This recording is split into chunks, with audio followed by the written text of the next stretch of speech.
যে দেশের পতাকা নিয়ে ঘুরছে ওই দেশ জানেও না মনে হয় যে এই দেশে এই আমার সাপোর্টার আছে। যে যুব সমাজ তাদের জীবনের উদ্দেশ্য জানে না, তাদের পক্ষেই সম্ভব এইসব মেসি, আর্জেন্টিনা, ব্রাজিল এইসব নিয়ে ব্যস্ত থাকে। আমাদেরকে এই খেলাধুলার অহেতুক কাজে ব্যস্ত করে দিয়ে ওরা ওদের এজেন্ডা বাস্তবায়ন করছে। দেখবেন যখন যখন রমজান মাস আসে তখন তখন দেখবেন মুসলিম কান্ট্রির উপর নির্যাতন বাড়ে। যখন যখন বড় বড় ইভেন্ট হয়, ওয়ার্ল্ড কাপ, এইটা সেটা, দেখবেন ভিতরে ভিতরে মুসলিম কান্ট্রির উপর নির্যাতন বাড়তে থাকে। মানুষ একদিকে তাকায় থাকে আর একদিকে উদ্দেশ্য সাধন করতে থাকে। বুঝাচ্ছি বিষয়টা। আপনার 5টা বাচ্চা আছে মনে করেন, খুব জ্বালায়, কান্নাকাটি করে, হইচই করে, আর আপনি মোবাইল ফোনটা বের করে দিয়ে বলেছেন, বাবা বস, তোরা 5 জন মিলে একটা কার্টুন দেখ, আমি একটু কাজটা করি।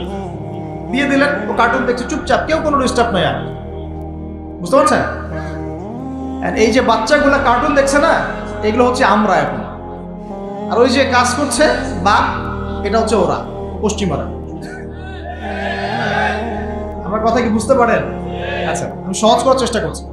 প্রিয় যুবক ভাইরা, মেয়ে তো উন্মুক্ত করে দিয়েছেই, মাদক তো দিয়েছেই, জুয়া দিয়েছে, অহেতুক এসব খেলতামাশা দিয়েছে তোমার সামনে, তোমার সময় কেড়ে নেওয়ার জন্য, তোমার হায়াত কেড়ে নেওয়ার জন্য। তোমার মূল্যবান হায়াত, যে হায়াতটাকে তুমি আল্লাহর পথে দাওয়াতের কাজে ব্যয় করবা, দিন চর্চার কাজে ব্যয় করবা, আল্লাহর ইবাদতের কাজে ব্যয় করবা, আমর বিল মারুফ নাহি আনিল মুনকারের কাজ করবা, এই সময়টা ওরা কেড়ে নিয়েছে তোমার কাছে। বুঝতে পারছো না তুমি? আবার নেশা দিয়ে তোমার ভিতরটা নষ্ট করে ফেলেছে, জেনা দিয়ে তোমার অন্তরের নূর নষ্ট করে দিয়েছে, ফ্রি মিক্সিং দিয়ে জেনা এবং তোমার যে পবিত্রতা, চারিত্রিক পবিত্রতা নষ্ট করে দিয়েছে। আরো দিয়েছে পর্নোগ্রাফি। বেশিরভাগ যুব সমাজ এখন বাসায় গিয়ে রাতের বেলা পর্ন দেখে। দেখা যায় সারাদিন ভালো কাজ করে, বাসায় গিয়ে রাতের বেলা পর্ন দেখে। পর্নোগ্রাফি দেখে না বা দেখে নাই কখনো, এমন একটা ছেলে খুঁজে পাওয়া যাবে না।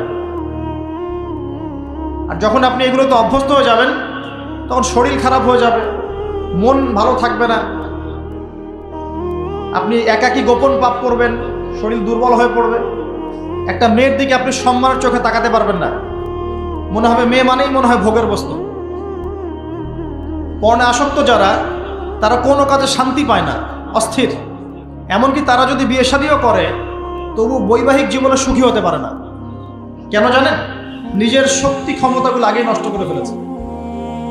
এবং অনেকগুলো মেয়ে যখন আপনি দেখবেন নগ্ন, তখন আপনার স্ত্রীকে আপনার কাছে সুন্দর মনে হবে না, মনে হবে এই মেয়ের চেয়ে মনে হয় ওই মেয়েটা সুন্দর, এর চেয়ে মনে হয় ওইটা সুন্দর।